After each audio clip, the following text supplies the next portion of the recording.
बहुत बहुत स्वागत और आप सबका धन्यवाद करता हूँ।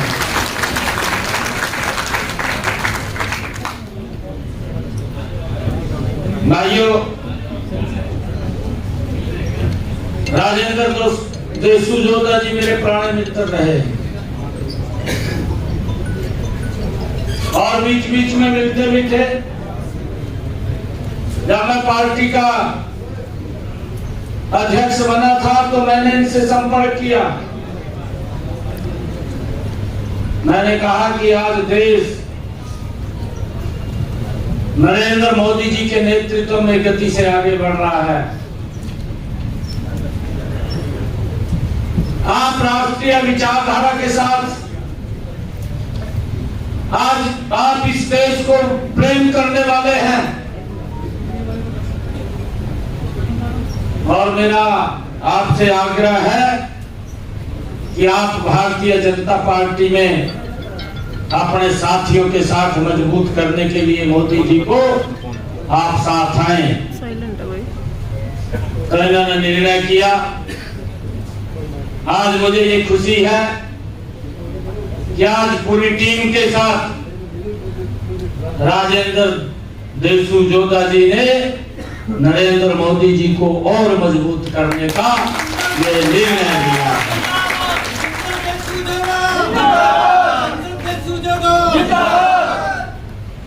भाइयों, हम देख भी रहे हैं आजकल ट्रेंड कुछ ऐसा चल गया कि उसके ऊपर हम भी शायद कोई लंबा विचार नहीं करते। मैं शायद यहाँ चुनाव के अंदर आया था। चुनाव के अंदर मैंने आकर के कहा भी था, यहाँ से जो प्रत्याशी थी कुमारी शैलजा, जब प्रधानमंत्री जी ने प्रधानमंत्री फसल बीमा योजना लॉन्च किया था 2015-16, तो ये सबसे पहले मेरे क्षेत्र में आकर के धरने पर बैठ गई थी। मंडी के आगे आकर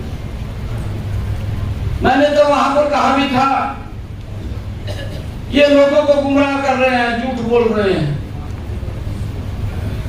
परंतु मैं आज आपको सत्य बताता हूं, तब उस समय मैंने कहा भी था कि इन्होंने अपने शासनकाल के दौरान क्या काम किए हैं बताए। इनके समय के अंदर प्रधानमंत्री फसल बीमा योजना थी, किसान से 5% 6% का प्रीमियम इनकी सरकार लेती थी और कितने लोगों को मुआवजा मिलता था। मगर ये भी बताने का काम करें। परंतु आज मुझे फक्र है, आज मुझे गर्व है ऐसे प्रधानमंत्री नरेंद्र मोदी के ऊपर, जिसका एक एक मिनट इस भारत मां के लिए है। मैं आज स्पष्ट बता सकता हूं, 10 वर्ष का कार्यकाल उनका रहा था, 10 वर्ष का कार्यकाल हमारा रहा है। दोनों का अंतर मैं बता सकता हूं। जो ये 5 से 6% का प्रीमियम किसान से लेते थे, मोदी जी ने आकर के उसको प्रीमियम को 1% से 2% किया। सबसे पहले तो ये काम किया और बाकी का प्रीमियम वो सरकार देने का काम करती है, किसान का। और भाइयों, प्रधानमंत्री फसल बीमा योजना, इनके समय में 10 वर्षों में किसान को 1100 करोड़ रुपया मिलता है और नरेंद्र मोदी और double engine Bharatiya Janata party की सरकार में अगर किसान की फसल का खराबा होता है 13,000 करोड़ रुपया किसान तक पहुंचाने का काम किया गया। ये मैं फिक्र से बोल रहा हूं, मैं कोई वैसी बात नहीं कर रहा, परंतु इसका विचार करना चाहिए। हमने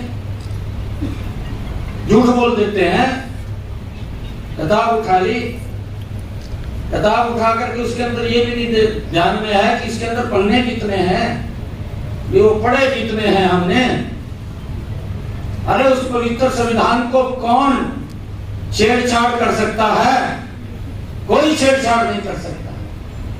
किस प्रकार का दुष्प्रचार किया? मैं तो एक बात मानता हूं, एक कहावत है, मैं आज आप लोगों के बीच में उसको सुनाना चाहता हूं। कुश्ती के दंगल में एक पहलवान ने झंडी ठहरी और घूम रहा था, कोई भी आदमी भाई मेरी कुश्ती करने के लिए, उसके साथ हाथ मिलाने के लिए कोई तैयार नहीं था। हाथ कैसे मिलाए? उसको मालूम था कि भाई अगर हाथ मिला लिया तो गिर जाएगा और मेरा बेइज्जती होगी। लोग खड़े और वो घूम रहा। एक सुक्कड़ सा पहलवान निकला और निकल करके दौड़ कर एक हाथ में ले लिया उसकी गले, कहा मैं तेरी गले कुश्ती करूंगा। लोग हैरान, लोग खड़े लगे, वो मरेगा भाई। इधर जाकर इसकी गले हाथ में ले लिया।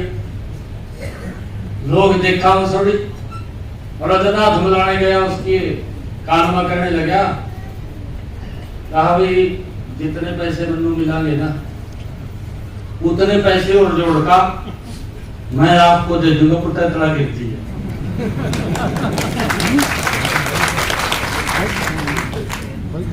ब्रेकिंग और लगा कहने का भाई बंदू तो पैसे चाहिए। कहा मेरे को क्या कहा, मेरे को तो पैसे चाहिए। होगा ठीक है जी, तो अपना जाएगा वहां कपड़े कुपड़े बदल का मैदान बनाएगा बीच में उसकी के दो एक दो बड़ी तो हमने इधर उधर करा और उसने सुक्कड़ पहलवान ने ठाकर उसने तड़ातर लिया। लोगों ने तो गेल पड़िया तो कंधे बैठा लिया। कहा भाई कमाल कर दिया ये तो, जो व्यक्ति झंडी लेने घूम रहा था कोई हाथ मिलाने के तैयार नहीं था और इस सुक्कड़ पहलवान ने तो इसमें तड़ातर लिया। जब लोगों ने उसको कंधे को उठा करके घूम रहे थे और उसके सम्मान कर रहे थे उसका, तो पहलवान वो उसके पीछे पीछे जा चले और वो कहने लगा, कहा भाई तुमने कोई बात करी थी मेरे से? और वो कहने लगा पहलवान, कहा भाई ये तो मेरा दाव था, कहा मैंने खेल लिया। जो तेरा दाम है वो तेरा दाम है। भाइयों ये राजनीति है। मैं आप लोगों को कहना चाहता हूं, ये लोग पता नहीं कौन सा झूठ लेकर आ जाएंगे और क्या बोल देंगे और आज कुछ नहीं लगना। जितना काम नरेंद्र मोदी की और डबल इंजन की सरकार ने किया है, पहली बार है कि गरीब के चेहरे के ऊपर अगर मुस्कान लाने का काम किसी ने किया तो ये डबल इंजन की सरकार भारतीय जनता पार्टी की सरकार ने किया। इस बात को भी हमने समझना चाहिए। एक छोटे स्वार्थ के लिए यही बोल दिया, घरों में जाकर के फार्म भरवा दिए, कहा भाई 4 तारीख को रिजल्ट आवेंगे, 8,500 रुपये खटाखट खाते में आ जाएंगे। मेरे ख्याल से 4 तारीख में कल परसों में 4 तारीख है कि भी न हो जाएगा है। किसी का पहुंचे हो गया खटाखट का बता दो पहुंचा आया किसका बता।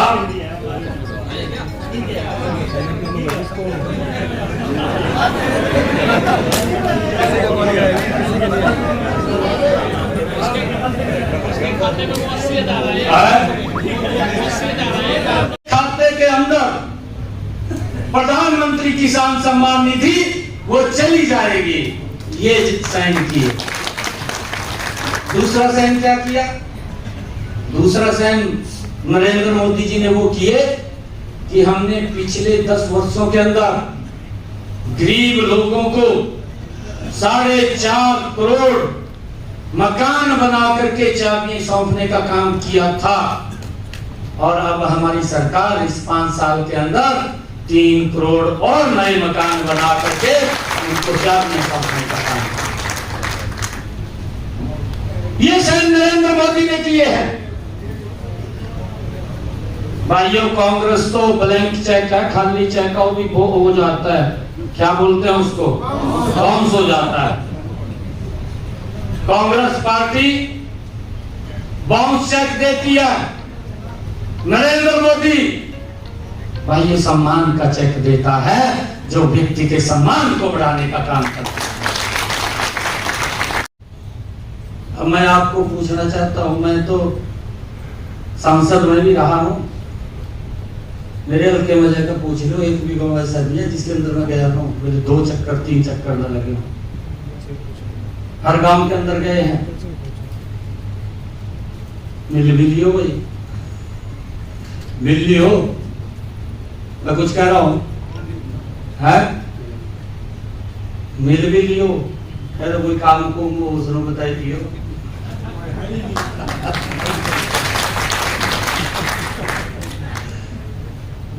देखना पड़ेगा, अभी तो ताजा ताजा है,